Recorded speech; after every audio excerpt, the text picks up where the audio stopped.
Welcome back to the channel. This is Trinity Storm, and you are watching fourth part of What If Naruto Was Black Dragon of Apocalypse. If you enjoy this video, please like, share, and subscribe to the channel. Now, wasting no more time, let's start the story. Magnolia, Fairy Tale Guild. Master Mavis was sitting in a small clearing in the forest around the guild. She was just enjoying the peace and quiet as she looked up at the clear blue sky.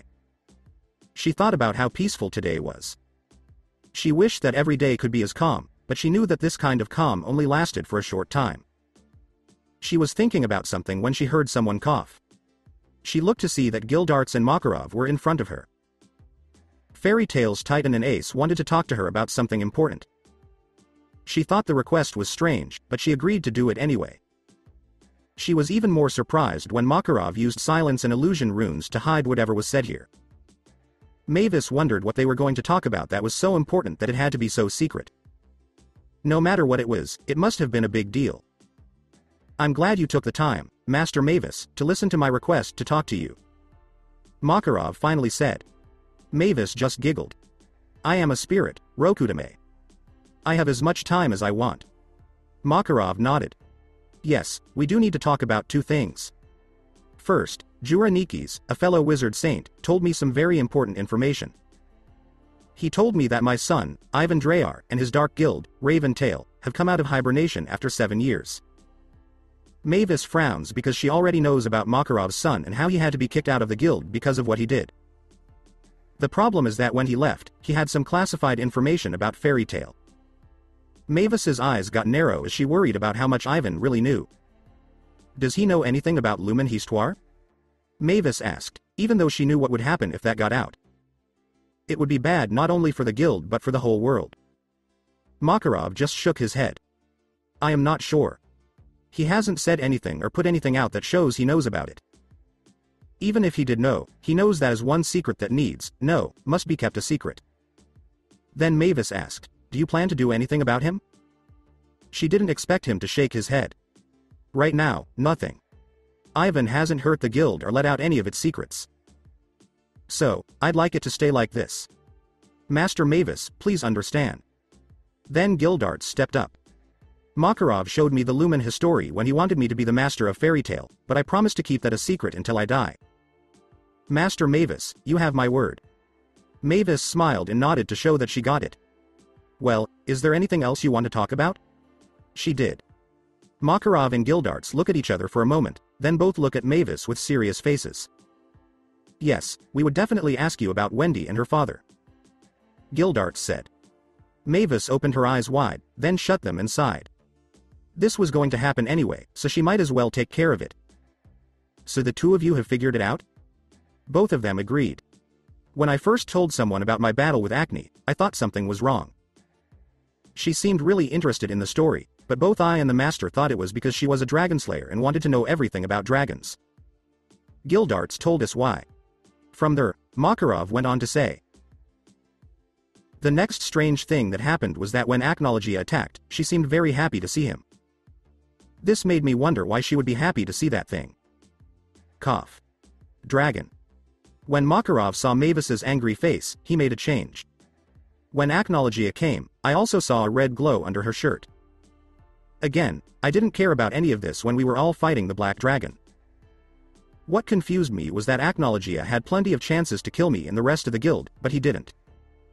The last thing we learned was when Wendy told Natsu and the others about her necklace and said that her father had given it to her. Gildarts and I accidentally listened in on the conversation, but Wendy's behavior after we got back from Tenro made us suspicious.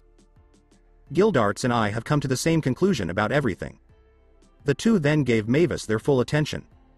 "Mistress Mavis, is Wendy Marvell Acnologia's daughter?" Makarov asked. Mavis gave them a serious look, then sighed and looked down. "Of course you two would figure it out. Someone would have known, so I shouldn't be surprised." She looks up at the two of them. "Yes, Acnologia's true name is Naruto Marvell. He is the real father of Wendy." The two men stayed quiet out of shock. Even though they had some doubts, having it be true was a whole different thing. Makarov just sighed and pinched his nose to show how tired he was. "Sometimes I wish I didn't think so much about things. There are some things that are better not known." Gildarts nodding in agreement. Both men were curious about Wendy's life before she became that dragon's child.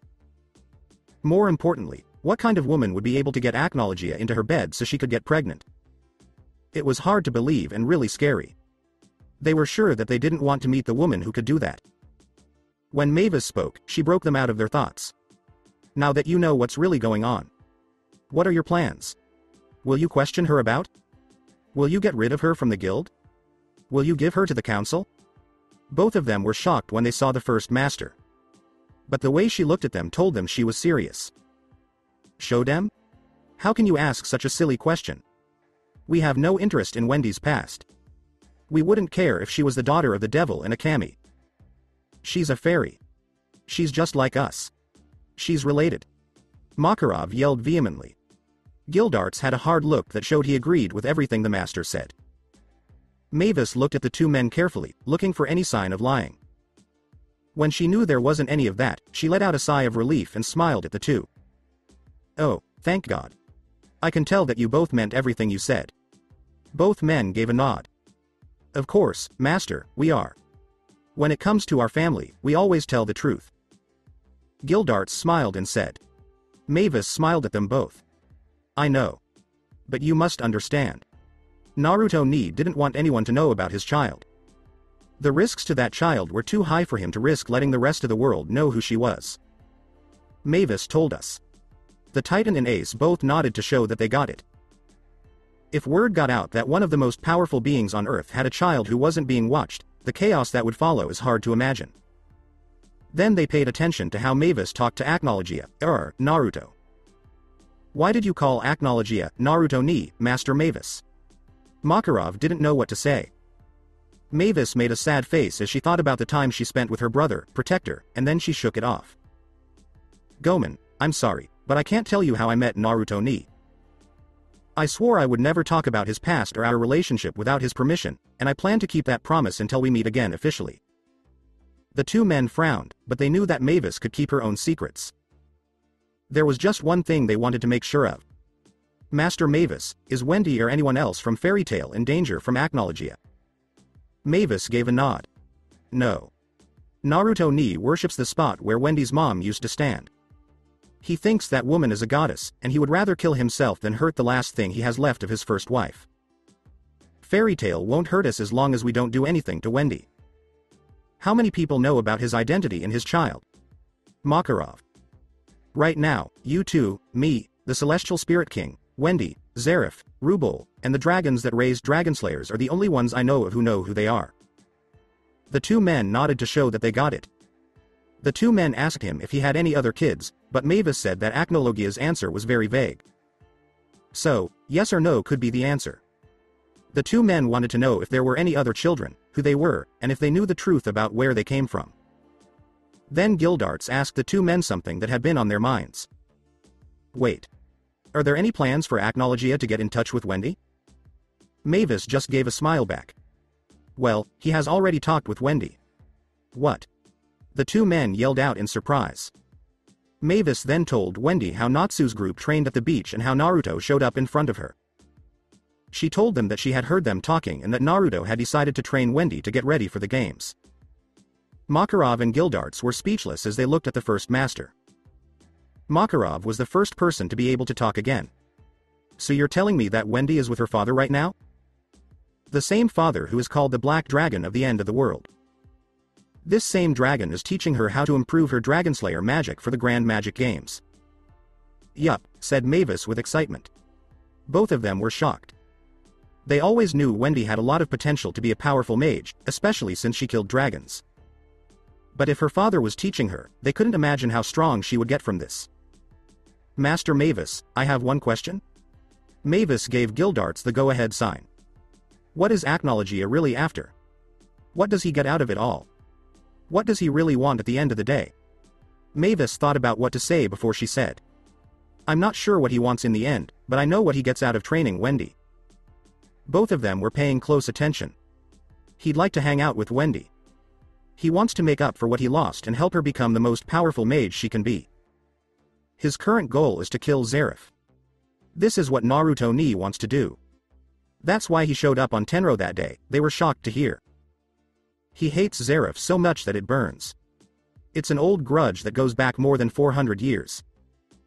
Zeref did something to him, and Naruto ni won't stop until his claws are stuck in Zeref's bleeding body. Mavis frowned as she thought about how much Naruto hated the Black Mage because of what he did during the war. She knew Naruto had every right to want revenge, but she didn't want him to be ruled by that desire. Makarov put up his hand to ask a question. "Show them exactly what happened between Acnologia and Zeref." Mavis just sighed. "Trust me, it's a long story that really shows that the world isn't just black and white.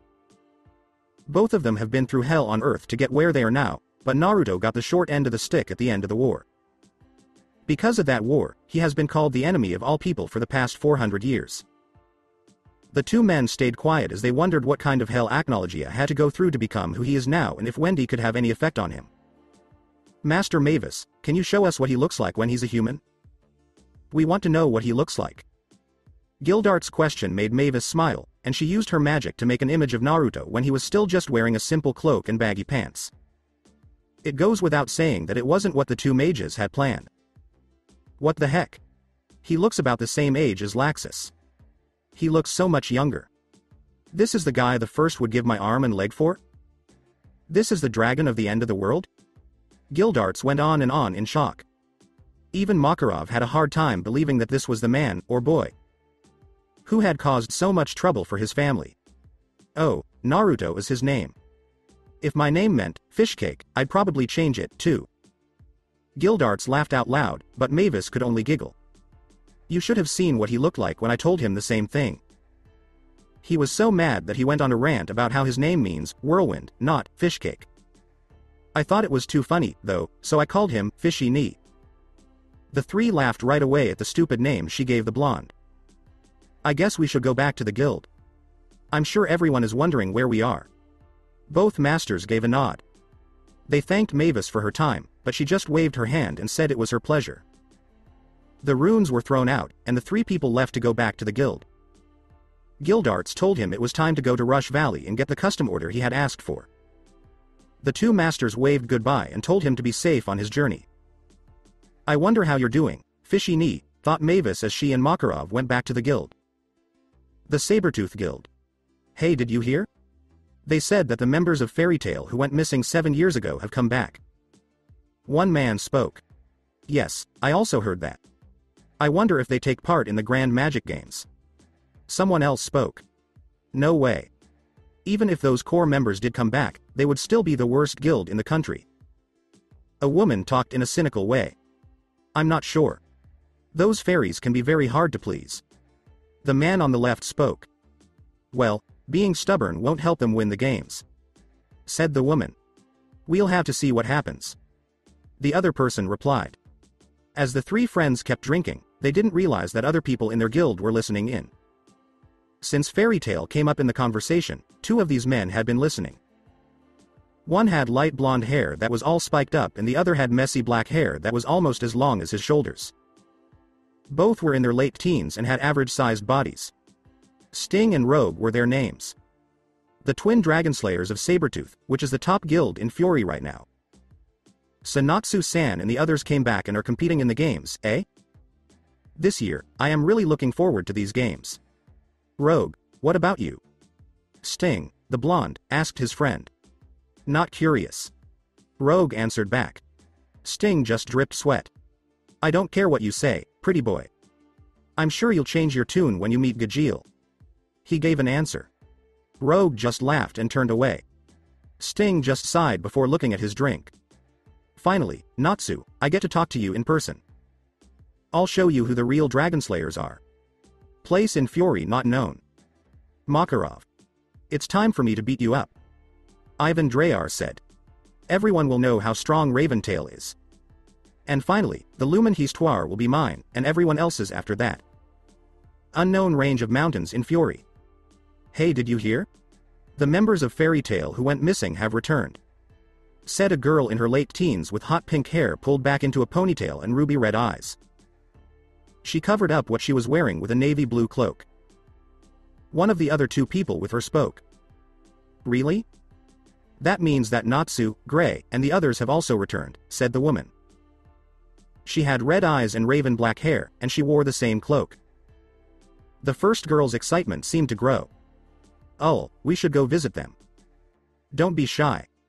We can help you get stronger for the Grand Magic Games. Jelal, what do you think? You can see Urza again too, she said in an excited way. The man with the shaggy blue and red tattoo on his eye was thinking hard as he looked at his two friends. You really think they could compete after being gone for 7 years and just coming back? He wanted to know. Fairy Tail was definitely risky and unpredictable, but not that much. Did they? The two women did nothing but laugh. Jelal, we're talking about Fairy Tail. If they're anything like the people we used to know, they'll jump at the chance to show off. Ultir, said. Jelal had a laugh. I guess you're right. But they've been gone for 7 years. Without them, the world has moved on. Against the stronger mages, they won't have much a chance. Then Merity spoke up. This is why we need to help them. They can get to second origin with the help of Ultir. That should help them compete with most of their rivals. Jelal scratched his chin as he thought about what his young friend had said. You have a point. That could give them the boost they'll definitely need. Also, this would give us a chance to take a break from hunting. Two of them nodded. Since 2010, the three of them have been looking for demons, dark guilds, and anything related to Zeref. They would enjoy a change of pace if they could get together with old friends. Plus, we can tell them how we felt during the games and around Fury over the past 7 years. They can be our spies for anything that seems strange. Ultir said. Jelal also smirked as he looked at the two. Well, I guess everyone agrees. Let's go find out where these people are right now. Merity yelled with happiness. Yeah. I'm looking forward to seeing Juvia-chan. Merity yelled with happiness and ran ahead. Jelal and Ultir didn't say much when they saw what the girl was doing. Your daughter is just as energetic as ever. Jelal finally said something when he stopped laughing. Ultir just nodded. If she were different, I wouldn't want her. Come on, Dad, we need to catch up to her before she gets herself into trouble again. Plus, I know how much you're looking forward to seeing Urza again. Ultir teased her daughter, then ran off to catch up with her. He said, ha, ha, ha, and then went after the two girls. The beach resort has a forest area. Two people came out of a black portal that opened. One was wearing a black cloak with the hood down, letting the sun shine on his blonde hair. Then Naruto looks at his friend. She was a short girl who didn't even reach his waist. She wore pigtails in her hair and a green dress with scales. Wendy saw the way her father looked at her and just smiled cheekily in response. Naruto just laughed and patted her on the head, which made the girl upset, so she pouted. Naruto just kept looking at his daughter with a proud smile on his face. They had finally finished training camp with a few days to go before the game started and 1 day to go before her friends came back from the celestial spirit world. He had high hopes for Wendy, but she had blown them all away. She really took after him in being stubborn and creative. They were able to make her offensive spells stronger, both for her Dragon Slayer magic and for other spells that worked well with her wind affinity. This gave her more ways to attack with magic. She was also able to control her Drive Mode and Dragon Force forms well enough. Even with her Dark Half's powers, she made amazing progress, but she still doesn't have full control. Even so, the progress she made in less than a year was amazing. Now, he may have gone a little too far in his attempts to get her to control her dragon from, but you can never be too careful, especially when Dragon Slayers are involved. Plus, he didn't want Wendy to lose control before she knew how to handle that kind of power. Wendy's relationship with her dark half was getting better, but she said that her other half was still being a little bit stubborn. However, she said that her other half was willing to work with her as long as they got stronger and stood on top. What could he say about her shinobi training? His Chibi Heim did very well on the test. He couldn't teach her everything, but he did teach her the basics of control, stealth, making traps, seals, and a lot of other things that he had already taught at their training camp. He also showed Wendy how to do some things that Hinata was good at. Wendy took everything in stride. Naruto's thoughts were interrupted when they came to an opening in the forest on the way to the beach and saw a group of people running past them. Hurry up, today is the last day of the carnival. Yeah, I get it. I even heard that tonight there will be fireworks. Oh, this will be a lot of fun. And to think that this is only a warm-up for the Grand Magic Games. Now that is something I can't wait to see. The group kept running, leaving Naruto and Wendy behind to think about their own things. What's that? A fair? I haven't seen one since I lived in Konoha, and they weren't very nice, so I didn't go to any village celebrations. What does Wendy think? He looks down to ask his daughter what she thinks, but as soon as he sees her face, he wishes he hadn't. Her face was all puckered up, her eyes were big and wide, her hands were clapped together, and her lips were shaking. It was the most feared attack a woman could face, and any man who got it felt bad about it. Even his dad, Thorin, fell for it when his mother-in-law used it. He would even say that he gave in to Hinata, Anna, and the others when they used the attack on him. It was the feared puppy eye attack. Wendy's use made Naruto sweat because he knew exactly what she wanted. He sighs before smirking at her. Okay, I get the message. You want to go to the fair on our last day, right? He asks. She quickly agreed. Okay, you've won. You can stop looking. Wendy gave her father a big smile before grabbing his hand and dragging him to the beach resort's market area.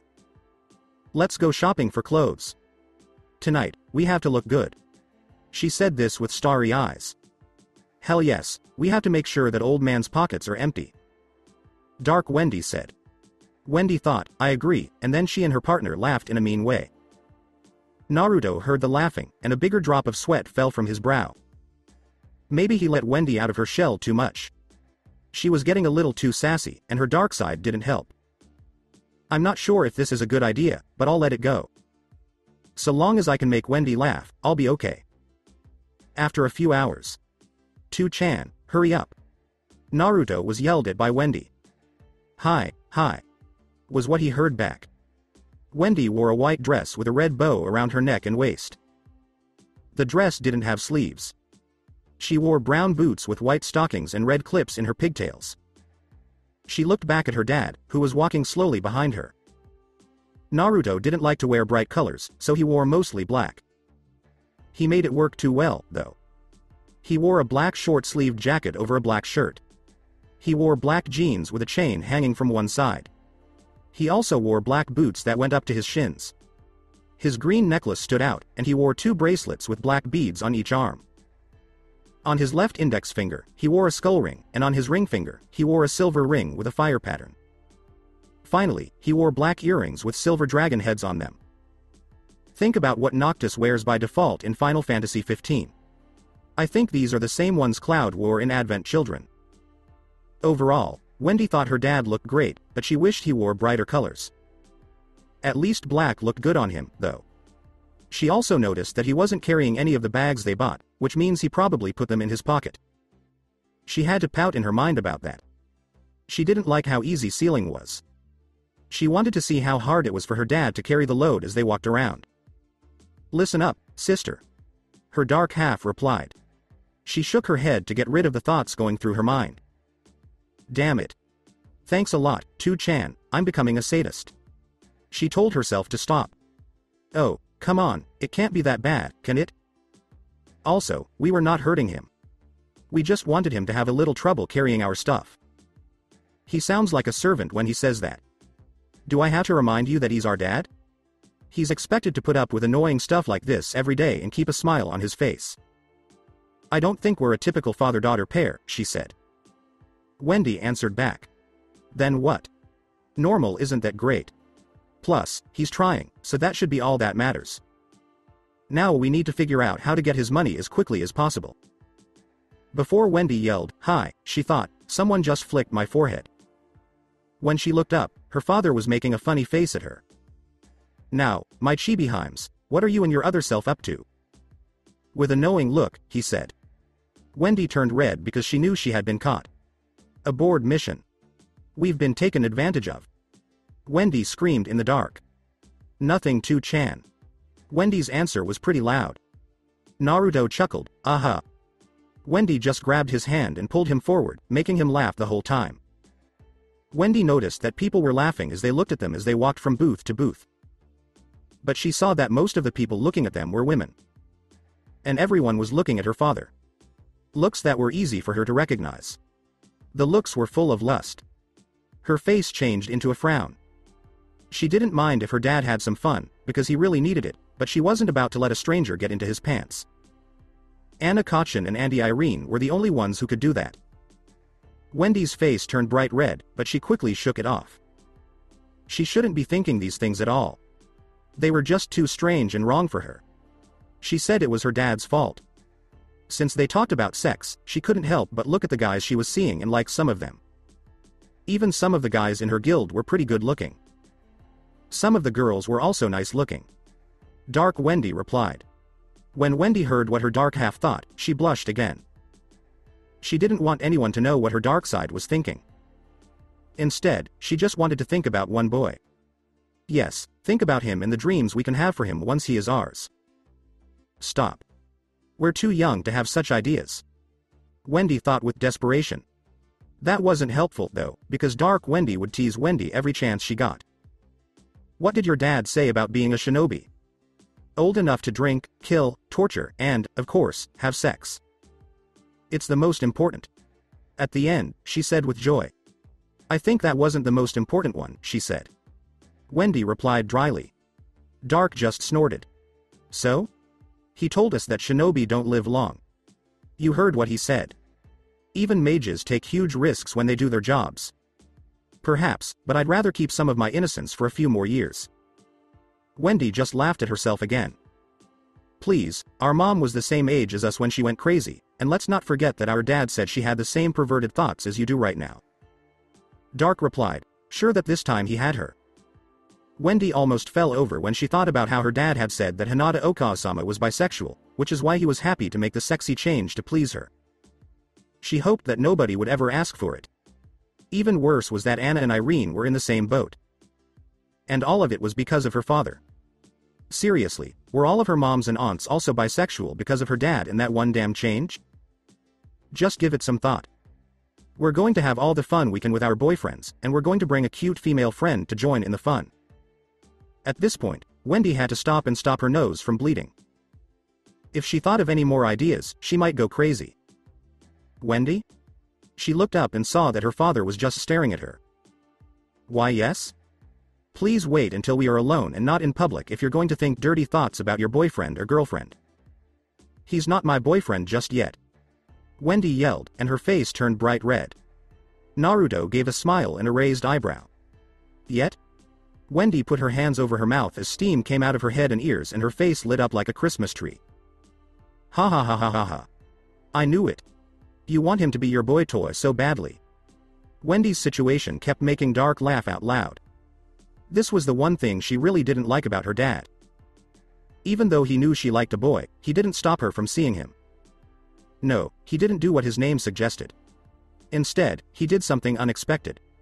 He made fun of her for it. Seriously, it was one thing for her dark side to tease her, but for her dad to do it was too much. Well, in her cute little mind, it was going too far. She laughed and turned away while shaking her head. Can we please just keep going? She begged for help. He laughed at how cute she looked when she was embarrassed. It was too much fun to make fun of her. Just like her mom's. He started to feel sad. After teasing her enough, he took her hand and led her around the carnival. As they walked down the street, one of the game stands caught their eye. It was a hammer game called Test Your Strength. The person running this game was bragging to the people watching. Come all. Find out how strong you are. Use our hammer to hit the platform really hard. If you hit the bell, you'll win a great prize. The man then noticed Wendy and Naruto. How about you, young man? Put your skills to the test and win a prize for the girl. Everyone turned to look at Naruto. Several women and even some men turned red, and many other men and women gave him envious looks. Naruto didn't care what people thought and turned to his daughter. Wendy, what do you think? This made the announcer and other people laugh at the two of them in a mean way. Ah, how sweet. Can't do anything without the young law's permission? Naruto gave the fool a smirk and decided to play along. He walks up to the counter and asks for the biggest hammer. The announcer gave Naruto the hammer with a confident smile before going back to his stand to get it. Naruto could see that the hammer was pretty big. Almost as big as his head. He also saw that the hammer was heavier than it appeared to be. The carny must have put more weight inside the hammer so that no one would win as often. Naruto shook his head in his mind at the stupid human. It was time to make him feel bad. Naruto walks up to the platform and makes a smirking face. Naruto lifts the hammer over his head with both arms and... wham! When the hammer hit the platform, the bar flew up and crashed into the bell, breaking both of them completely. If he hadn't stopped himself, he would have broken more than just the bell and bar. When he looked around, everyone's mouths were on the floor. Well, at least the guys. The women all looked at him with love in their eyes, and many of them started yelling for his hand in marriage or to have his kids. The boasts of the shallow women made Naruto's sweat drop. He looked at Wendy and saw that she was just staring at him. Naruto's sweat drop got bigger. Okay, maybe he was a little too proud. But he just shook his head and walked over to the host. The host just looked flabbergasted. When he saw the blonde's wild smile, he shook with fear. My prize. Naruto said it at last. What? Fearful, the man asked. My prize. Naruto said over and over, I won, right? The host only started to sweat more. Why yes. Ladies and gentlemen, we have a winner. In fact, he wins 2 prizes, which is a bonus. Everyone cheered when they saw the incredible test of strength. Naruto just looked at his daughter and smiled. Come get your prizes, Wendy. Wendy looked to the stars and found what she wanted quickly. She took her prizes and showed them to Naruto and everyone else. Naruto was shocked, and so were the people watching. Wendy picked an orange fox and a black dragon that looked a lot like Acnologia. Naruto and the other people in the room looked a little confused. Are you sure? Naruto asked. Wendy nodded. Loss, I find the fox surprising, but are you sure about that dragon? He isn't the friendliest dragon around. Naruto and a few other people laughed at that comment. The biggest understatement of all time. Naruto muttered. Wendy nodded again. Yeah, I am sure. Even though they look fierce on the outside, they are both big softies on the inside. Wendy said in a sly way. Several people laughed out loud at that. Acnologia gentle, ha. The next thing they'll hear about him is that he's a good parent. Naruto sneezed, and he knew right away who was talking about him. He looked at Wendy and then laughed as he shook his head. Then he grabbed her and pulled her along to the next stand. Naruto keeps going until he sees something that interests him. He hadn't smelled that scent in a long time. He looked around and found a pretty big ramen stand that was empty. He looked at Wendy and was surprised to find that she had left. He looks around, but when he sees her at a ramen stand, he starts to sweat. It looks like Wendy also got Hinata's love of ramen and cinnamon buns from him. That gives Naruto an idea, so he runs to the nearest sweet stand as fast as he can. Wendy, on the other hand, just got 2 bowls of ramen. Miso ramen for herself and the biggest bowl of ramen with everything for her dad. Are you sure that you can handle such big bowls, little girl? The cook asked. The biggest one is for my dad. That guy must have a huge appetite. Wendy giggled, you have no idea. Very funny, my chibiheim. Naruto spoke. Wendy looked at Naruto and smiled. Hey daddy, sit. I've already bought. Okay, alright. Don't act so bossy. I'm not bossy, Wendy said with a glare.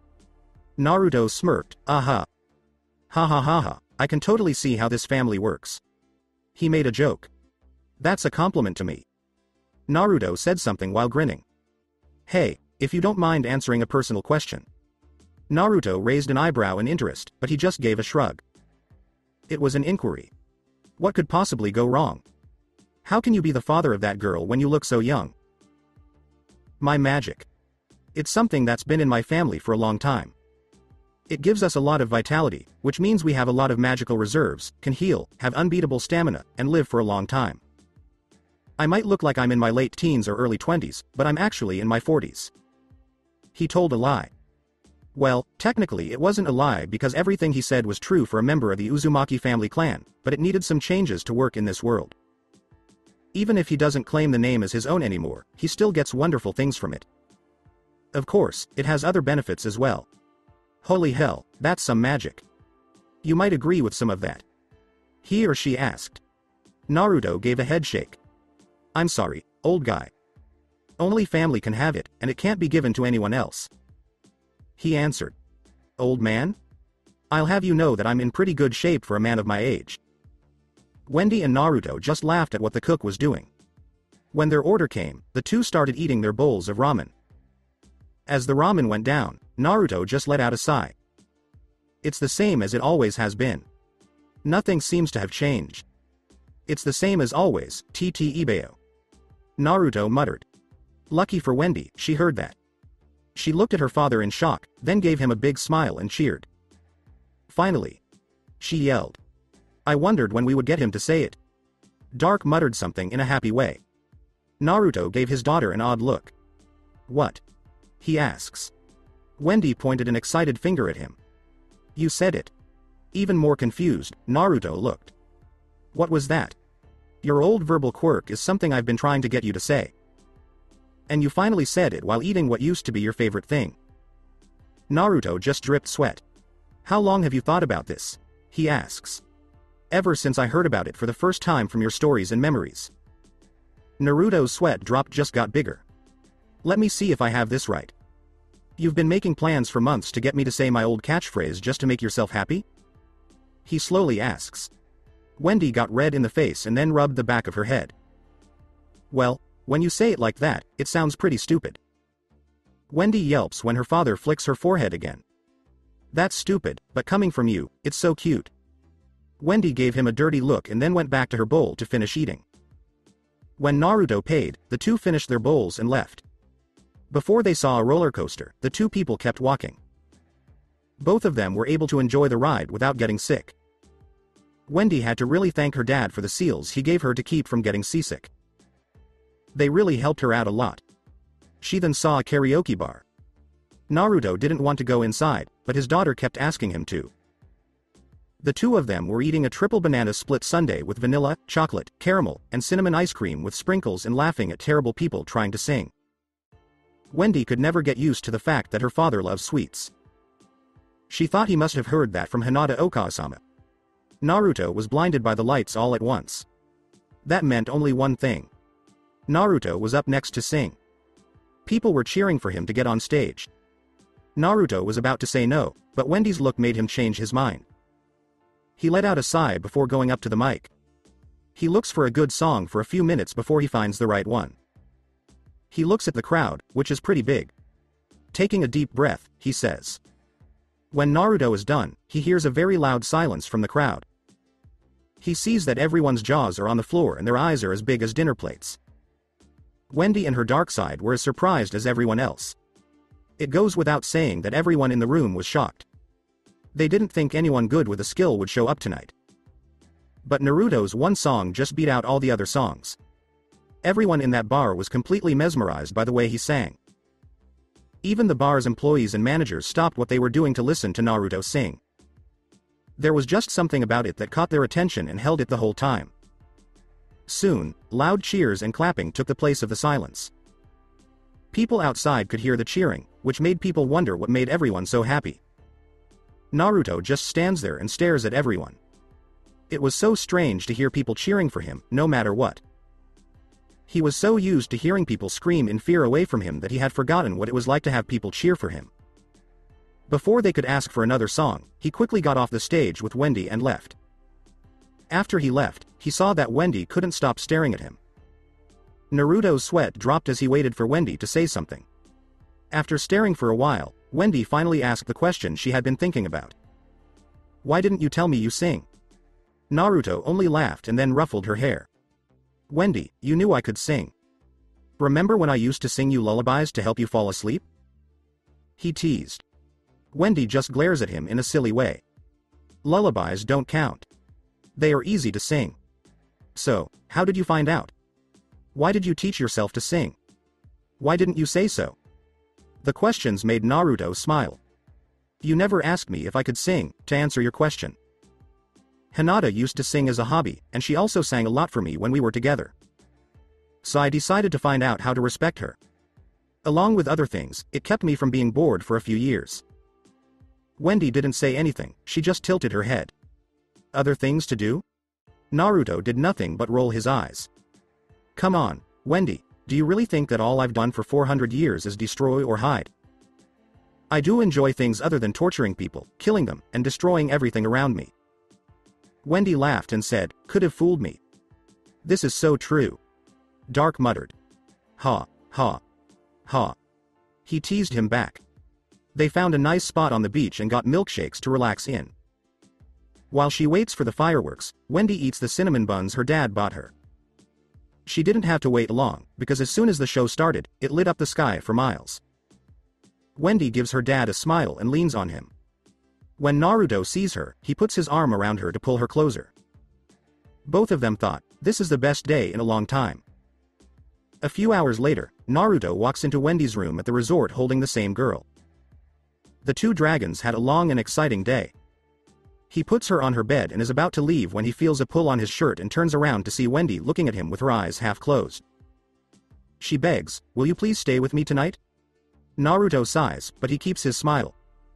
Before putting a futon next to Wendy's, Naruto changes into more comfortable clothes. Both of them will soon fall asleep. Both of them had their best night's sleep in a long time. The day after. They were standing where Wendy had seen her friends last. Before Naruto left, the two were talking about some last-minute things. Okay, Wendy, do you remember what I said about the games? Naruto asks. Watch out for Raventail if they show up, Sabretooth and their Dragon Slayers, Lamia Scale and their own Sky Slayer, and Mermaid Heel with my aunt and mom. Good. Naruto nodded in approval. Are you sure that I can't convince you to join my team? She asked because she wanted her father to change his mind. If he was on her guild's team, they would win for sure. Naruto shook his head, which was a bad sign. I'm sorry, honey, but I think it would be unfair to the other teams if I joined. Wendy's eyes got narrow and wary. You don't plan to show up with your own team, do you? Naruto laughed and rolled his eyes. No, honey. Even though that sounds like a fun idea, I won't be joining in the games. I won't show up unless I have to. You're my whole world. Also, I think your guild will use an interesting rule in this year's games. Naruto tells Wendy this as he shows her a rule from the GMC book. Her eyes get big in surprise, and she gives her dad a sly smile. You can now store all of your gear and weapons in your seals. She nodded. Then Naruto gave a smile. It's time to get some last-minute presents. Naruto opens the door to his storage space and pulls out 2 books. Wendy knew right away who they were. Mom's picture book and her diary? Are you sure? She asked because she knew how much her late birth mother's things meant to her father. Naruto nodded. Yeah, I agree that they would be better off with you. I also hope that it brings you closer to her. Wendy nodded in thanks and then put the books away. Naruto then gave her 2 more notebooks with notes on how to keep training on her own to get better at being a dragon slayer. One last present for my cute little dragon princess. Wendy blushed and then glared at him in anger because he was going to call her yet another name. She sees her father bite his wrists and was about to ask him what he was doing when he brought his hands together. With the blood and a lot of wind magic going into the orb, it started to turn into a crystal orb. After a few seconds of this, he had a sphere about the size of a beach ball in his hands. It was dark blue, and in the middle there was a white glow. The light looked like a dragon. Wendy looked shocked, even though she knew what it was. Is that a? Naruto nodded. Yes, Lacrima is a wind dragon. With this, you'll be the 3rd generation of your family to kill dragons. Wendy was shocked and looked at him. He was just going to give her a dragon Lacrima? Are you sure? Naruto nodded again. Yes, in my eyes, Wendy, you have earned the name, Dragon Slayer. So you deserve a gift like this. Wendy nodded. I am ready, Daddy. Wendy is pushed by Naruto. Wendy checks herself. It wasn't all that bad. Before telling her it was time for him to leave, Naruto just laughs. Wendy gave her dad a tight hug, and he thanked her for it. I'll watch the games while I work on something important for the dragons. Wendy, we will meet up again. I promise that I'll be there on July 7th. I will keep my word and tell you and the other Dragon Slayers what happened to your dragons. I give you my word. Wendy nodded. Then get tired of the games. The royal family is up to something else. Something that could be about Zeref. More and more demons and other monsters have been showing up in fury.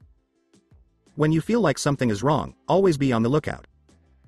On July 7th, bad things will happen, and I need you to be ready. You and the other people won't be able to make it through the coming disaster on your own. I'll be there to make sure you make it to the next day. Do you understand, Wendy? She gave a nod, then let go. Naruto got down on his knees and kissed the boy on the head. I wish you, your sisters, and your guild the best of luck. Fairy Tail can come out on top. I understand. Wendy's eyes were burning as she looked up. She cheers confidently, we will win. Naruto smiles. He said, see you soon, my Chibiheim, as he opened a portal and went through it. Bye daddy. Say hello to Jira-chan for me. She shouts as her father walks away for the last time.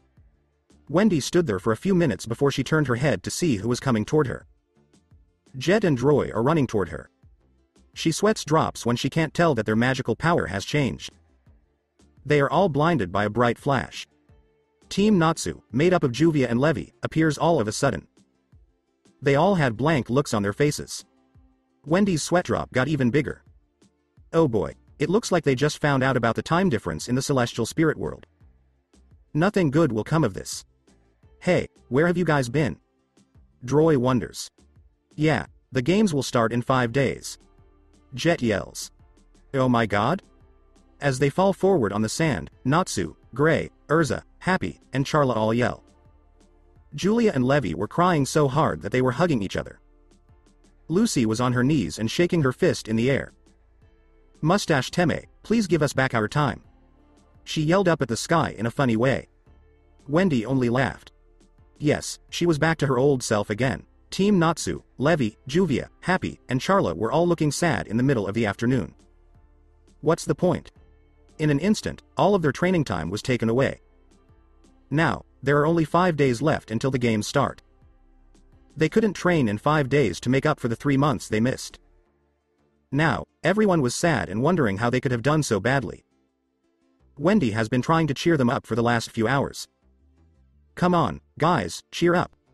I'm sure we can think of something. She shouted to her sad friends. But her cheering seems to make them feel even worse, as all of her friends have blank faces when she cheers.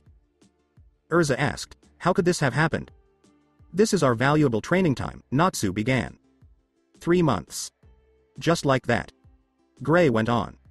Lucky asked out loud, what are we going to do? Levi sighed in a sad way.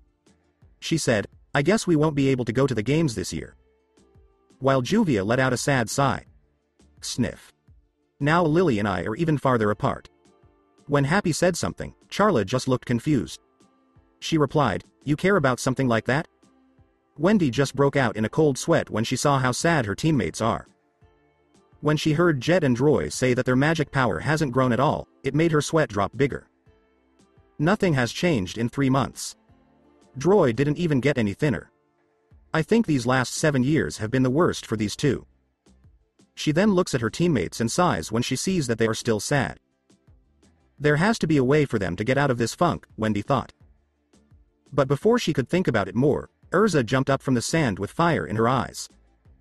We can still make it if we start right now. I propose a 5-day training from hell. Get ready maggots, because you won't have any chance to sleep at all. Lucy, Levi, Juvia, Natsu, and Gray all hid together because they were scared. They all cried out in fear, we're going to die. Wendy's sweat drop just got even bigger. She thought with a chill, no training that Urza can come up with will ever be better than what I went through with 2-chan. She thought, sheesh, that was a nightmare, before deciding to help the other people. Urza, she said to get the attention of the Red Mage. I like a good training camp as much as the next person, but we can't do 3 months of training in 5 days. Not unless you know how to open a portal to hell or another dimension with different time zones, she said, keeping the last part to herself. Everyone gave Wendy a strange look. Wendy began to move around as they looked at her. What? She asked at last. Natsu gave her the finger. Why you don't have a problem with Urza's training camp?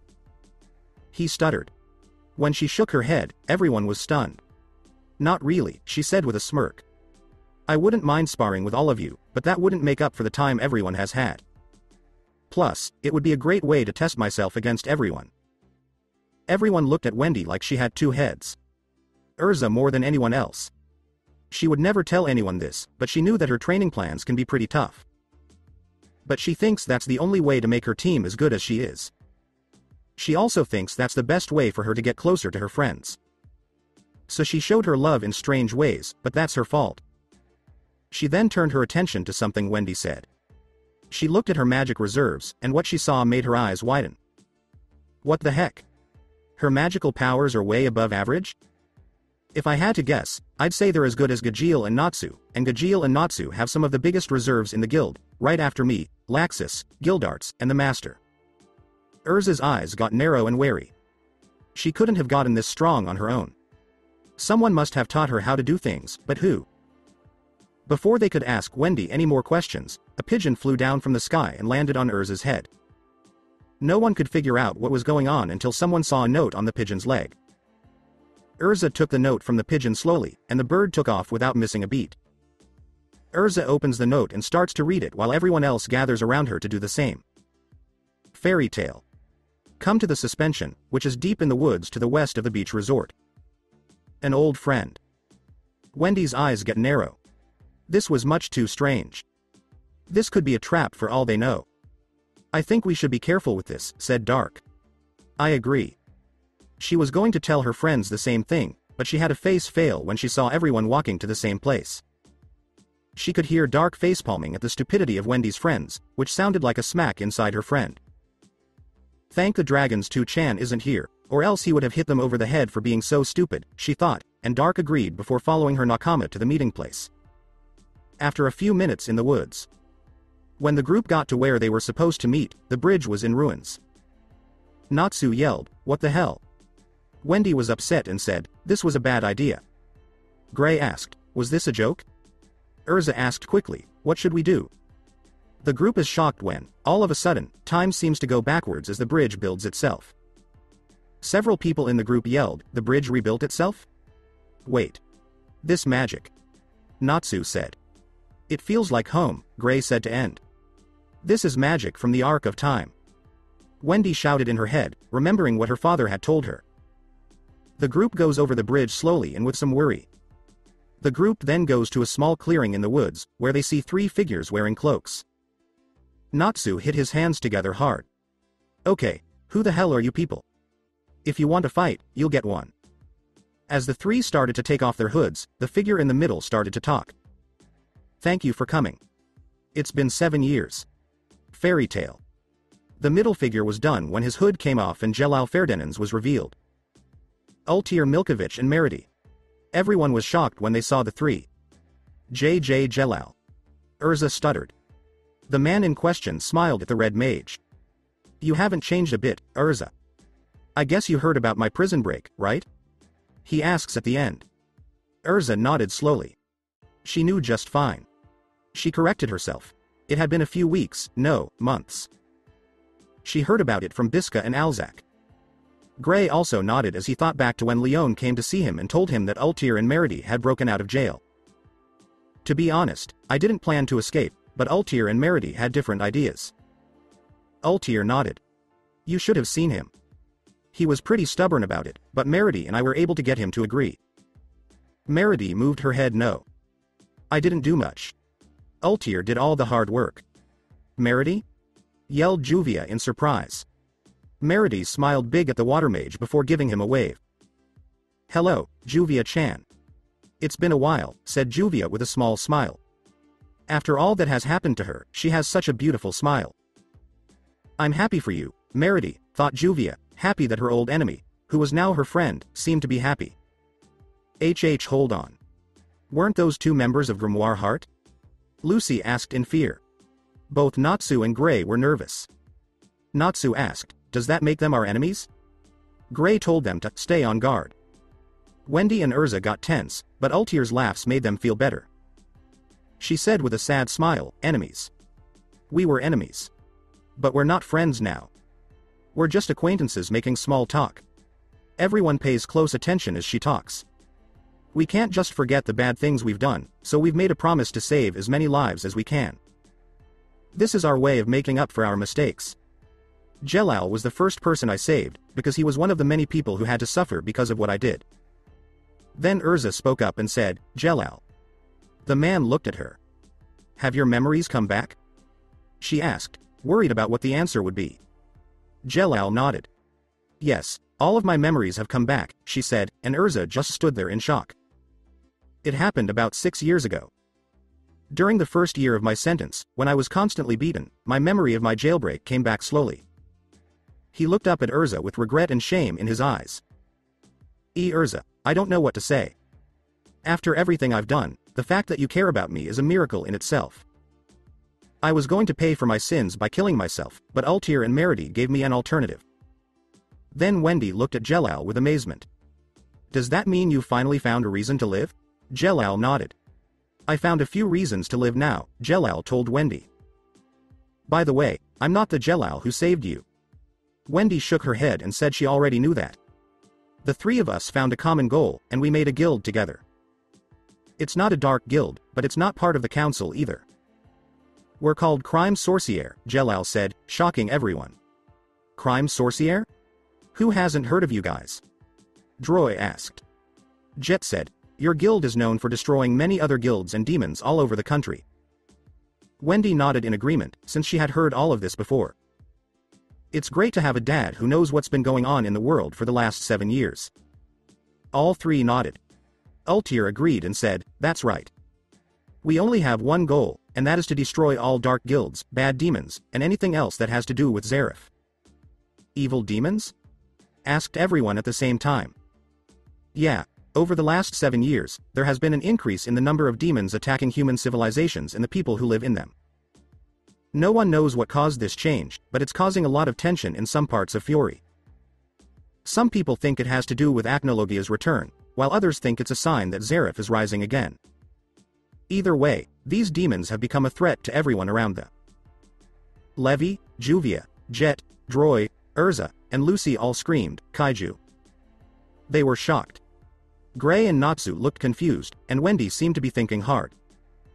Natsu asked, guys, what are Kaiju? Everyone thought he had grown another head.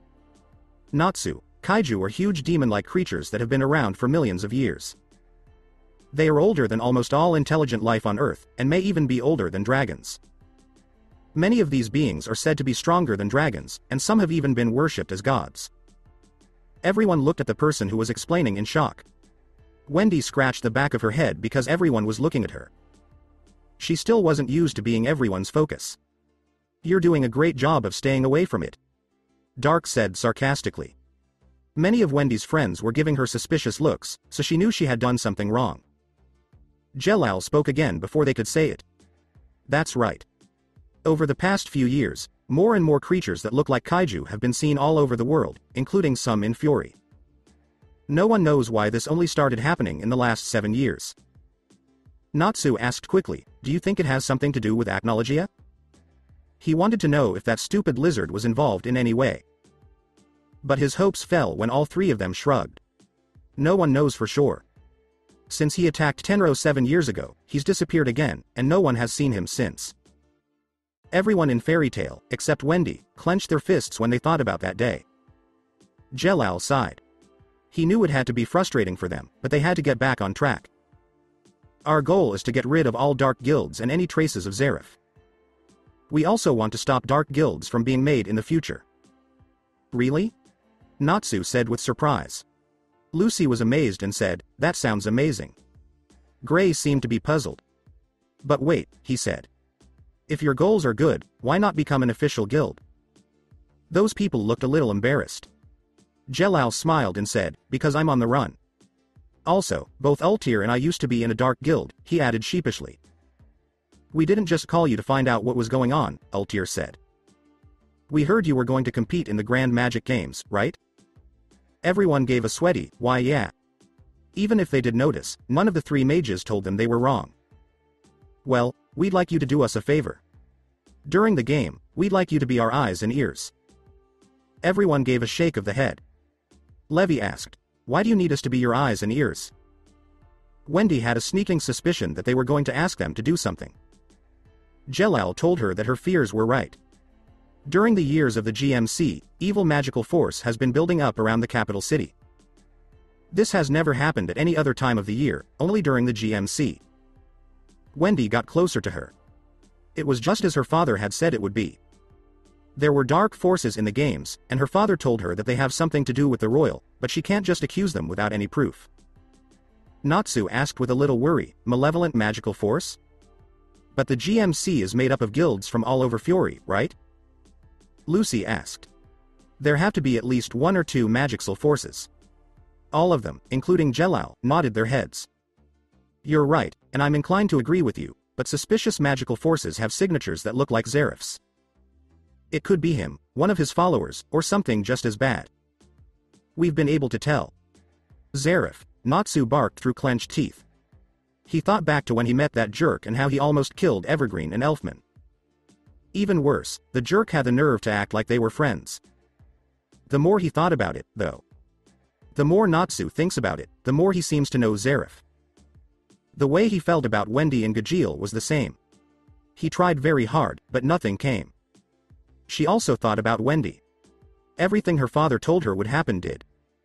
She wanted to say that Raven Tail or the Royal was the cause of the bad force, but she knew that Crime Sorcier would have mentioned them if they were the culprits. This means that they weren't the bad guys, and they can't be blamed for anything without proof. Ultir said, "We want you guys to find out if the magical source has anything to do with Zeref. From there, we might be able to find a link that could lead us to Zeref and stop him for good," Jelal added. Meredy said with a smile, "Of course, whether you win or not is a whole different story. We hope you guys win, and we'll cheer for you all from the shadows." Urza said, "It sounds like a wild goose chase, but we'll still help you." Wendy and the others nodded in agreement. Ultir was happy. "We really appreciate it. I would like to give you something as a thank you for helping us." Food? Money for rent? Weapons? Books?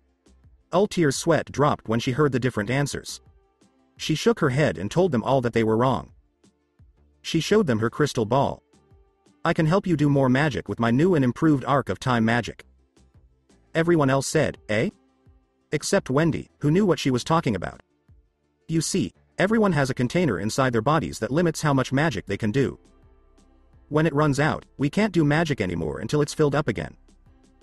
This happens when our bodies turn the raw eternano they take in from the air into magical power to fill up our container. Everyone nodded to show that they understood. However, in the last few years, research has shown us that there is a part of the containers that isn't usually used. It's a dormant power that every mage has, and it's called Second Origin. Wendy thought, "I was right." Dark said, "I'm going to enjoy seeing how you plan to get out of this." "Hush you," Wendy said. "My magic has the power to evolve your containers so that they include those dormant parts. In other words, I can boost your magic by giving you the power to Second Origin."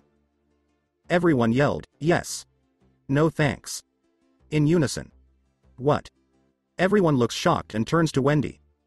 Wendy felt ashamed and scratched the back of her head. She may be able to talk more freely, but when everyone was looking at her, she still got shy. Dark smacked her head again because Wendy's answer to Ultir's offer was so rude. They were becoming a lot like her dad. Her team yelled, "Wendy what?" She said, "He. I said no thanks. I'm glad for the gift, but I don't need it." Everyone thought she had gone crazy. Why would Wendy say no to that? Lucy asked Wendy, "Why would you turn this down?" It could really help us, because she didn't understand why the youngest member of their team was acting so strangely. Wendy gave a headshake. "Because I don't have a second origin, at least not in the way you think," Wendy said, but she didn't say the last part. "What?" Everybody yelled. Wendy had to cover her ears a little bit because of all the screaming. "You're probably wondering why I can't get to second origin, right?" All of them agreed. "Well, the truth is that I didn't know I had a strange medical condition. My sensei, who taught me for the GMC, told me about this problem." Now that made people think. Someone does teach Wendy, right? He said that because of problems with my birth, I forgot about my second origin. Even if it was all a lie, Wendy told her friends what had happened. But for now, it was better to lie than to tell them the truth. "Yeah, I'm sorry about taking up your second origin," she said. Dark said something, but Wendy told him in her mind that she wasn't to blame. During their training trip, her father found out about that interesting fact. Naruto had every intention of giving Wendy a second origin, but, like Ultir, he found out she had none. Everyone was confused until he told them what had happened. When Kurama's chakra started to merge, it took more than just her dragon half and dark side to do so. It went with her second beginning.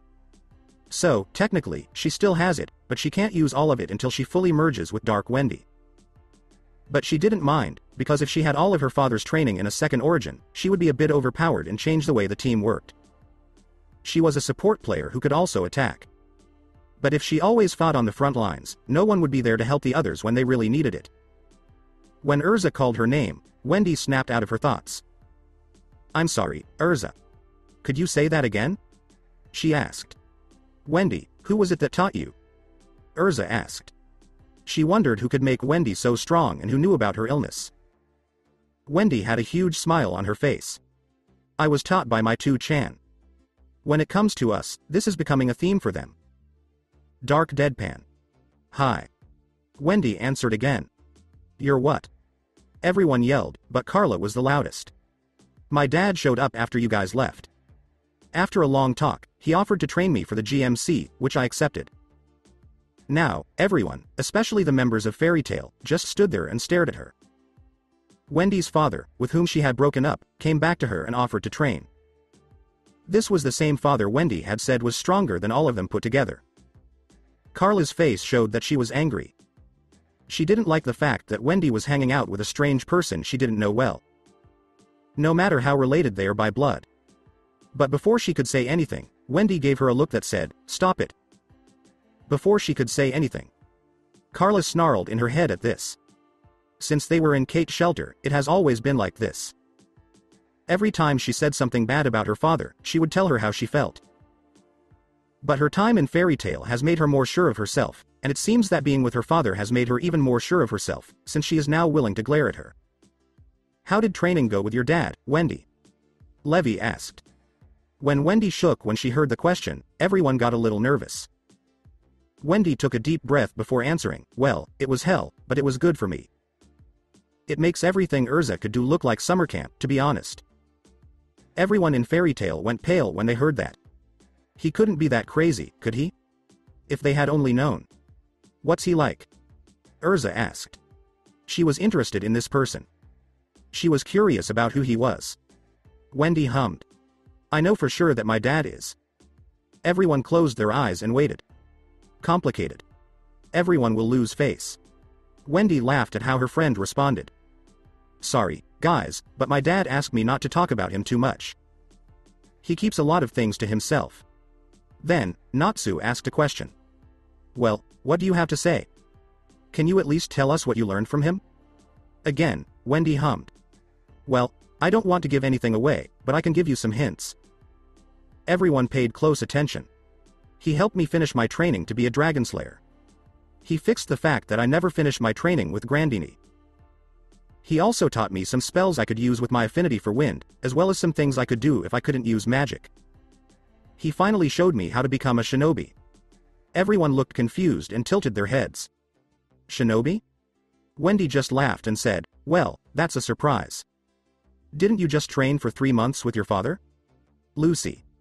She was very interested in what Wendy did with her father, who she hadn't seen in a year, no, 8 years. Wendy gave a headshake. "No.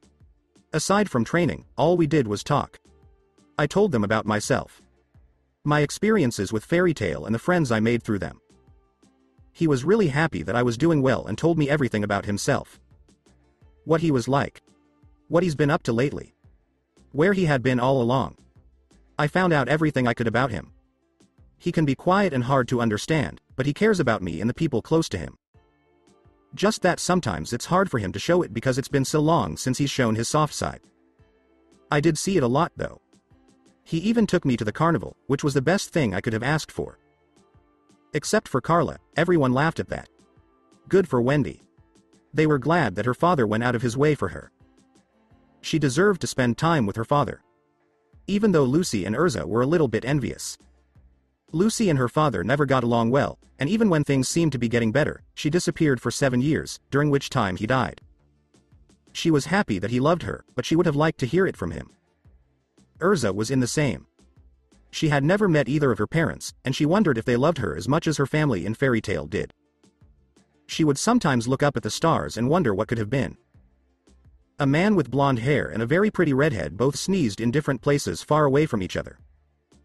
Ultir said that this talk was fun, but that they should stop everyone from getting second origin. Natsu yelled in pain as he died on the ground. Everyone was shocked except Merity and Wendy. Was it supposed to be this painful? In fear and concern for Natsu, Lucy asked. The question made Ultir laugh. Now, come. You didn't think it would be so easy to reach one's full potential, did you? It was going to be an awful trip. Wendy nodded. You can say that again, he said, shivering because of the pain in his head. Whoa, her dad sure knew how to hurt her. Lucy said, I feel sick looking at this. Gray asked, how bad is the pain? You should not really ask that. Wendy said. Want a sensory connection? Merity suggested. Hell no? Merity just giggled, Wendy sweat drop. Oh, Merity, you've even learned to laugh. Even if it's kind of sad. She thought. I'm gonna cry. Levy said. Let's get out of here as fast as we can. Droy. Jet. Wendy stared at the two for a long time before she realized that two others were missing. She asked, where are Urza and Jelal? Ultir's mind hummed. She said, I think they went somewhere to talk in private. This made Juvia's ears perk up before she had an idea. She grabbed his arm and pulled him away, saying, let's go somewhere private, too, Gray-sama. Gray looked a little worried, and he couldn't hide the small blush on his face. Merity was happy. At least they're getting better. Urza and Jella were on a beach, and Jelal was on top of Jella. What the hell is going on? Well, the two of them decided to talk alone.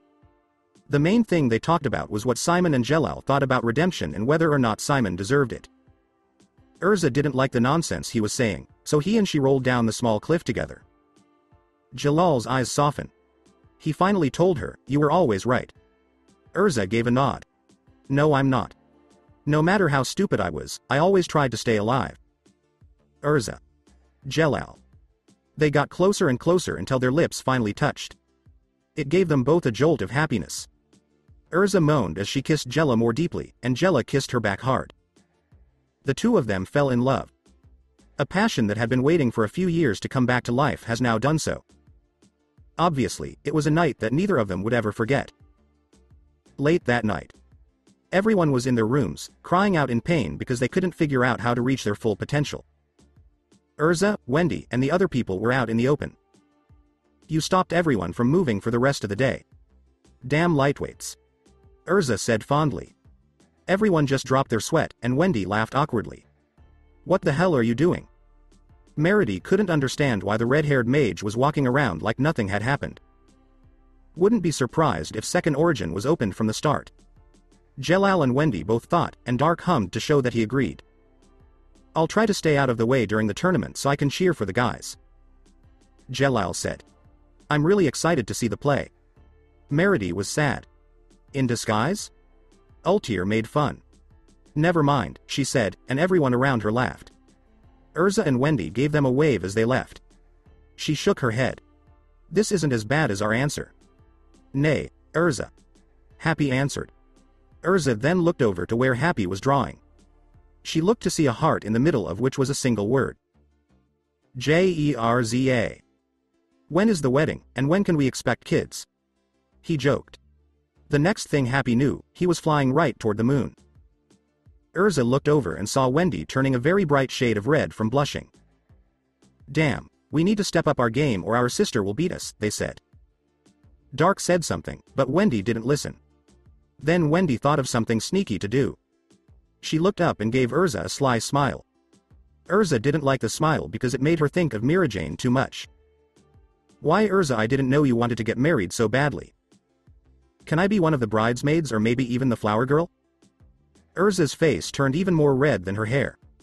She screamed to the sky, I'm not desperate to get married. Crocus, the beautiful city that was the capital of Fury, was a beautiful place to see.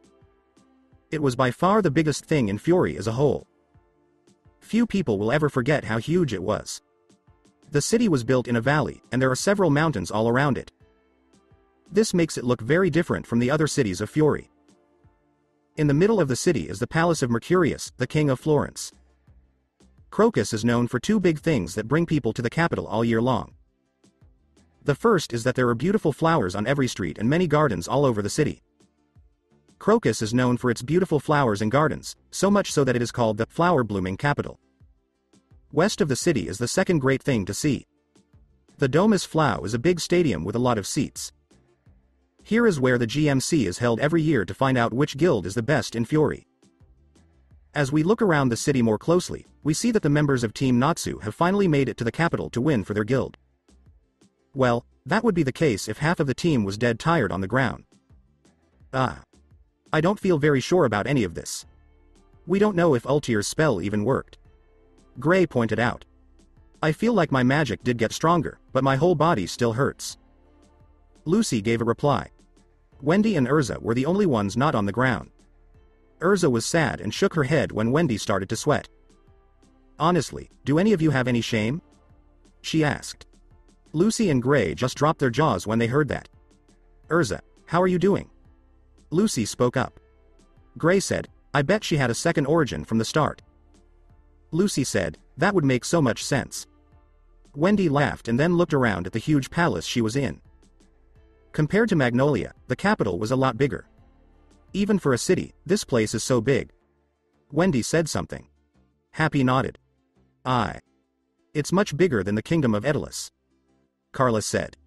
Someone yelled, you guys finally made it. Everyone turned to see Master Makarov with Asuka, Jet, Droy, Levi, Biska, and Alan on his shoulders. Let's get this event over with.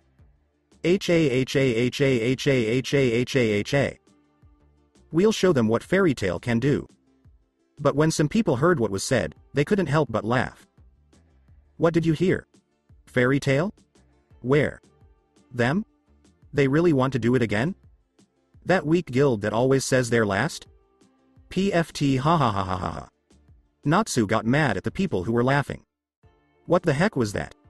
He barked. Wendy also gave the people who were laughing at Fairy Tail members the evil eye. Getting made fun of was the one thing a Dragonslayer hated more than anything else. Haha, you should give up and go home. Yes, pack your bags and leave, you losers who cause trouble. Grr. Why are those jerks? As the air around him got warmer, Natsu let out a growl. Wendy was also growling in anger, but she didn't say anything. Her eyes were flashing red in slits. But when they both felt a hand on their shoulder, they stopped what they were thinking. They turned around to see Urza looking at them in a serious way. Take it easy, you two. I know that both of you were upset by what they said, but don't let it bother you. Both Dragonslayers let out a sigh as they learned to control their anger. Makarov then spoke up. Urza is correct. Let them say whatever they want about us and insult us as much as they want, but once we win, no one will be able to bring us down. Right, Fairy Tail team? All of them, Natsu, Gray, Urza, Wendy, and Lucy, smirked to confirm. How did Fairy Tail choose these 5 to be its team? Well. A flashback, Magnolia Town, Fairy Tail Guild. What? Was what Team Natsu all said at the same time. You mean no one has come back to the guild? Natsu called out. Makarov sighed. It's as I said, Natsu. Laxus, Guildarts, Mirajane, and everyone else who went on a training trip have not come back, so I will have to do with the 5 of you. He looked at the 5 mages to see what they would do. Both Natsu and Gray looked very excited. Even though Urza looked worried, she was excited for the games. Lucy was worried, which made sense. She wasn't the weakest mage in the guild, but she was nowhere near as strong as the others. But she had been through a lot in Fairy Tail, and he thought she could handle it. But Wendy's response made him a little bit surprised. She didn't look afraid or worried. She seemed very happy to be taking part in the games. It looks like Naruto gave her a huge confidence boost. Now the question is, what did he teach her, and will it be enough for the games? He thought about it. He thought that he would find out the results during the games. Wendy, meanwhile, was shaking with excitement. She was afraid that because she was young, she might not be chosen, but now she has a chance to show everyone what she's made of. Hell, yes. And this will be the perfect chance to make our boy toy love us even more. I can already imagine all the steamy fun we'll have in the near future. Dark said something strange. Wendy was able to hide the redness on her face, which was a good thing. Shush you. Don't talk about pillows until we get to that bridge. Don't worry, I'll do it. And when we do, there's no telling what will happen. Laughed Dark. Just now, Wendy sighed. Dealing with a perverted subconscious can be hard on a young girl's mind, but so far, no damage has been done that will last. She hoped so, at least. She looked at Lucy and saw that she was very nervous about taking part in the games. She had to get out of that bad mood or it could hurt her in the games. Lucy. Wendy called the blonde to wake her up. The celestial mage looked at the young dragonslayer, who gave him a comforting smile. Don't be too worried, Lucy. Since we joined Fairy Tail, we've both been through a lot, right? Lucy nodded. All of our enemies were much stronger than us, but we still made it through and won. If we've made it this far, we can do the same with these games. Just trust yourself and your feelings. Lucy was surprised that Wendy was the one giving her the pep talk, but that didn't mean she wasn't grateful. It's just strange, because usually the others are the ones to give a pep talk. For her to look like this, her dad must have done a great job. She realized she was right after thinking about what she said. Since she joined Fairy Tail, she has fought so many enemies and almost died so many times. Aragorn, the Phantom Lord, the Tower of Heaven, the Thunder Legion or Tribe, the Robotic Dragonic, what happened with the Edols, and Tenro Island, which was a disaster, were all big events. Even though she went through hell, she was able to stay alive and help her friends stay alive. If they could do all that, why wouldn't they be able to do this? Lucy gave Wendy a grateful smile. Thanks again, Wendy. That's a big deal. Before giving her a hug, which the Sky Maiden returned with a smile. The cute scene made everyone smile. Okay, save the soft things for after the games. Then we can have a party and give as many hugs as we want. Natsu said. Before anyone heard what the master said, everyone laughed. Even though Gildarts, Laxus, and Mirajane would have been better. If they had been there, victory would have been certain. Hey. Yes, we heard it. While Natsu and Gray yelled, the three girls started to sweat. End of flashback. Anyway, once they got up, the other players started to talk about what the games have been like for the past 7 years. Every year at the GMC, the competition is always different. Alzak said. The year I didn't go, it was a sharpshooting event. Biska said. Jet said, the next year, it was a race. Every year, the games are different, Levi said. I've read the rules several times, and there are 3 rules that never change.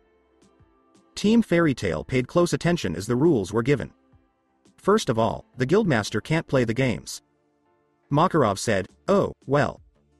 Third, only mages who have the guild symbol are allowed to take part. That seems like a rule that everyone should follow. Gray said. Also, the events for each day will remain a secret until the day of the games. The rules were agreed upon by everyone.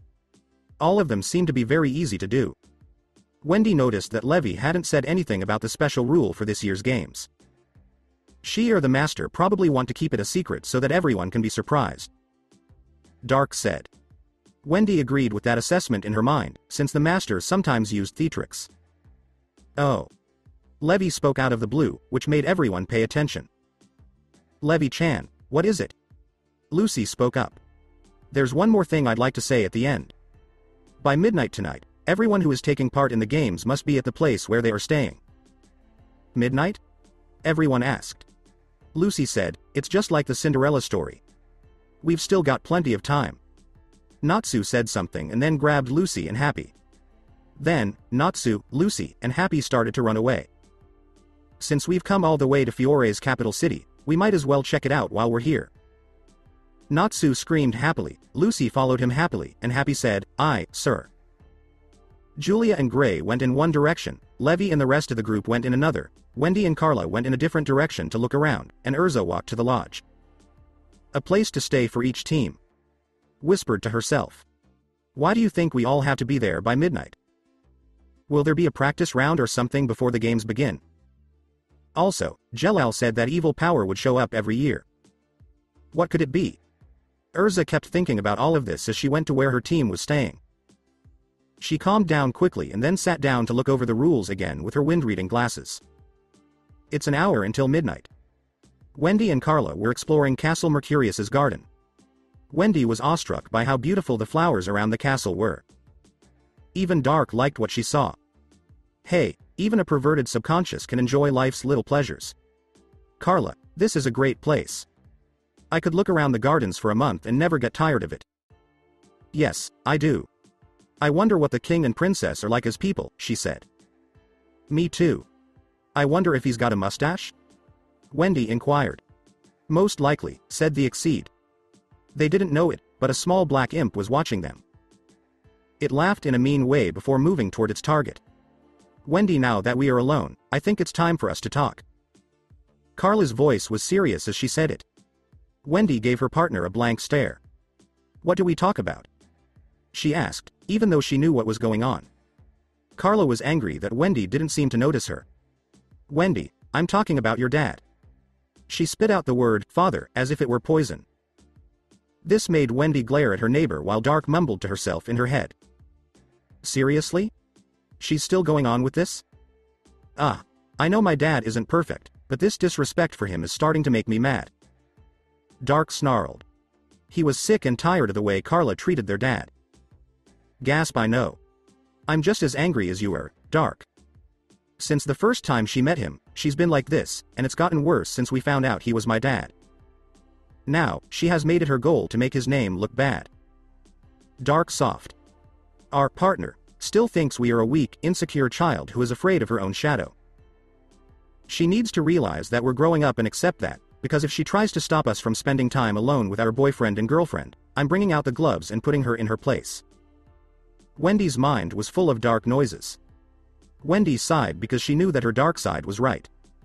Worrying about her health is one thing, but treating her like she's made of glass and not helping her stand up for herself would only hurt her in the long run. Something that could kill her or one of her nakama. Wendy just let out another sigh and turned back to Carla.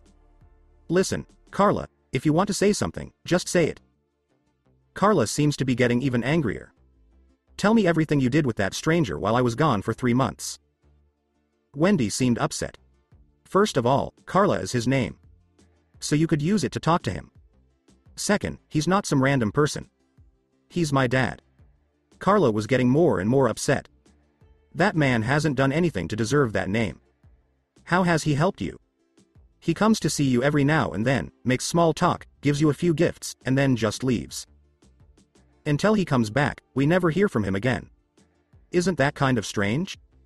Wendy rubbed her temples because she was getting a headache from what was being said. Carla, my father was not there for me for a very good reason.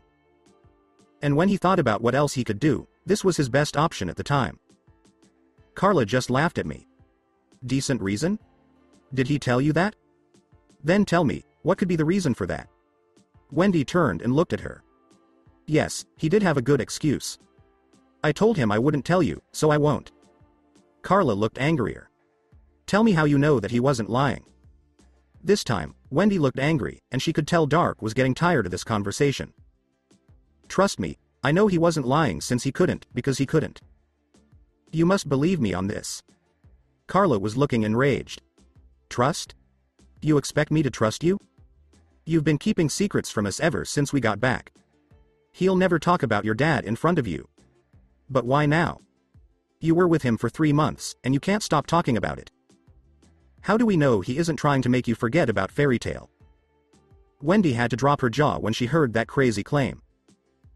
We have nothing to give him, and my dad already knows everything there is to know about Fairy Tail since he raised the person who started the guild.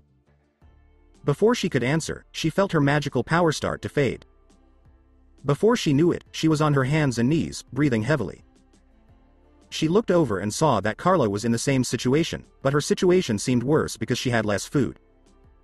Wendy, what's going on here? Carla spoke in a stutter.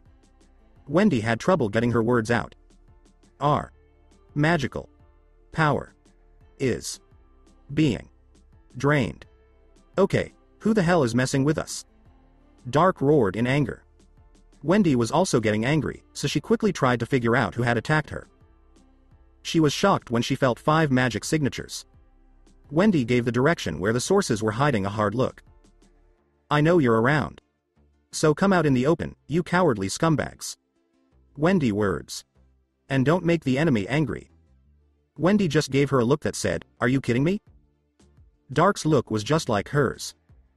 Before she could say anything, she heard someone laugh, and then 5 shadows jumped out in front of her. 4 of them were average-sized men who had cloaks over their faces. The one in the middle didn't try to hide who he was, and he looked very strange. He is pretty tall, has blue skin, and has a long nose. He had dark, hard eyes that looked straight at her.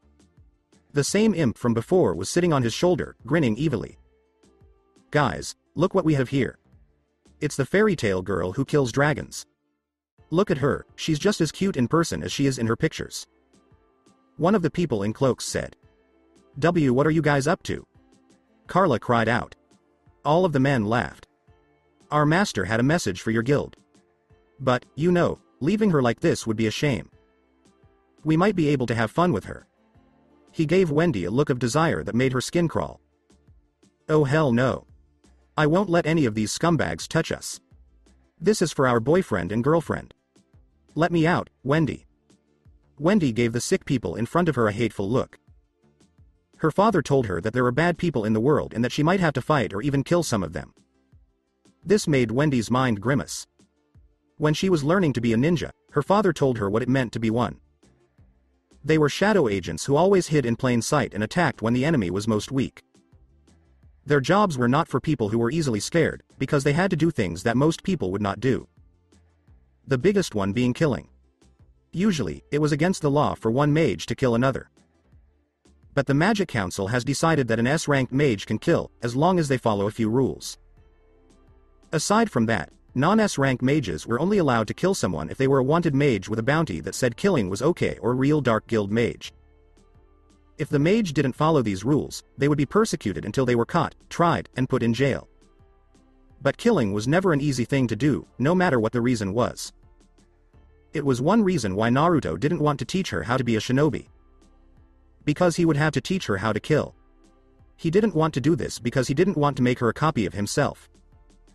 One who wants to kill and hurt anyone who gets in her way just for the fun and thrill of it. Earthland didn't need any more Acnologia running around. But Wendy was a very strong-willed girl. She knew what it meant to be a shinobi, but she still wanted to find out more about it. The good and the bad things about it. Even though it was hard, she did it and met her dad's expectations. But this was not the same. This was neither practice nor a test. This really happened, and her life and purity were at risk. She knew that dirty men do what these men wanted to do all the time. They were the worst people in the world, with no kindness or mercy in their hearts. They couldn't be saved because nothing could change them. Even if they were caught and put in jail, it wouldn't make any difference. They would just run away and hurt someone who wasn't as ready as Wendy was. She got ready to do what she was going to do. A group of magic seals suddenly appeared around the 5 goons.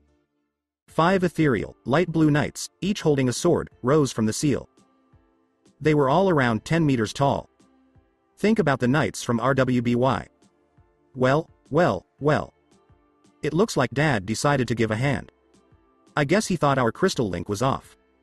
Wendy smiled to herself. Time to put what her dad and Dark taught her to use. Dark. She said something to herself. Yeah?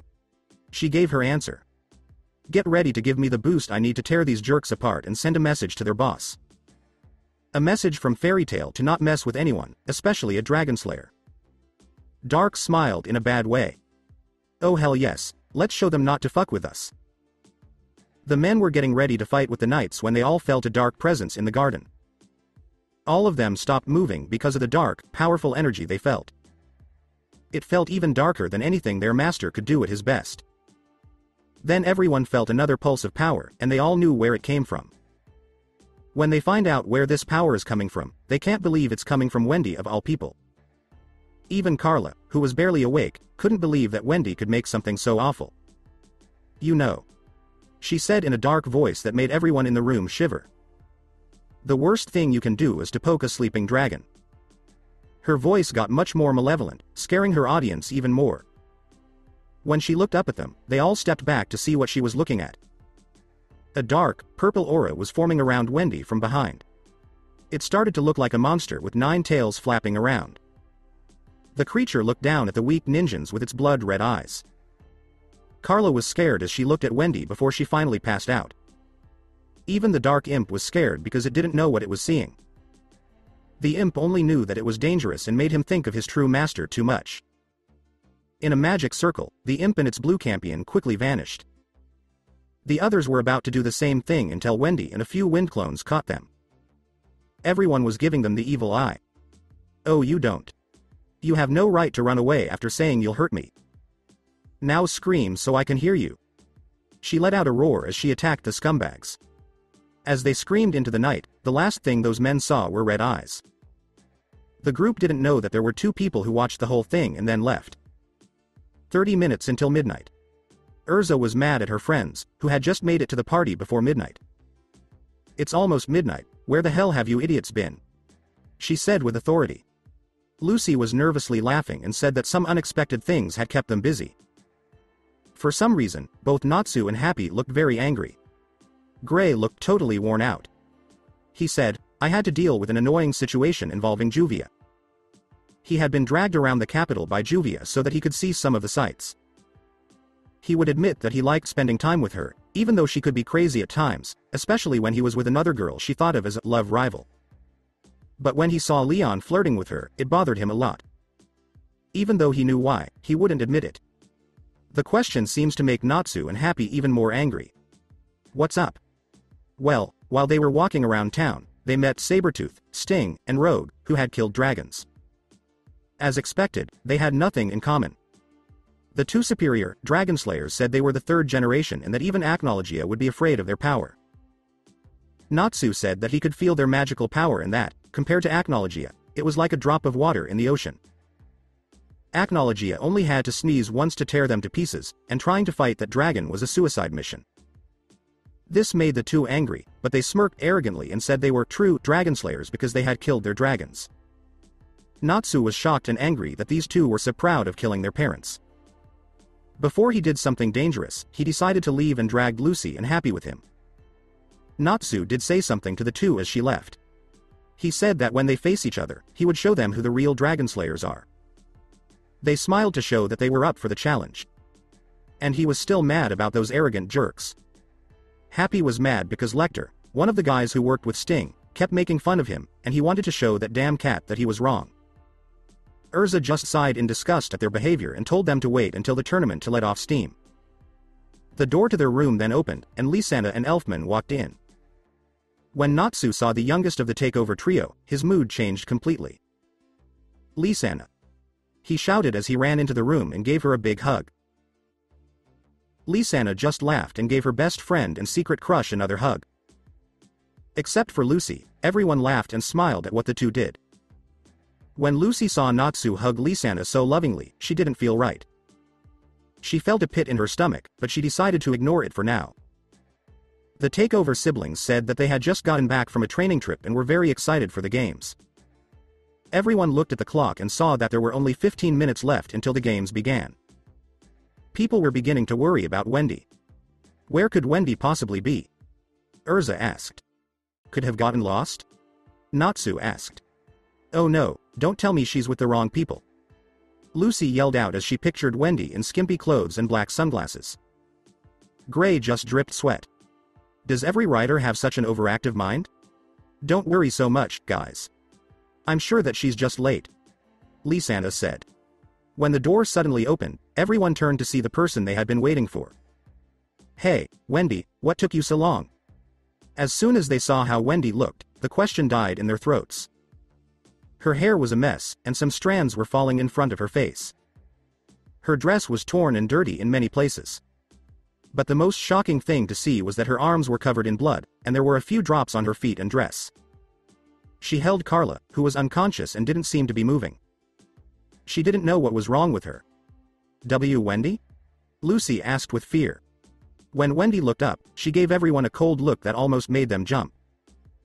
It almost didn't make sense that such a sweet girl could look so scary.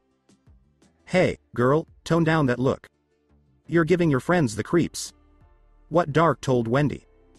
Even though she isn't as close to her friends as Wendy is, she doesn't want Wendy to be alone and only have her to talk to. Even for her, that would be way too dark and sad.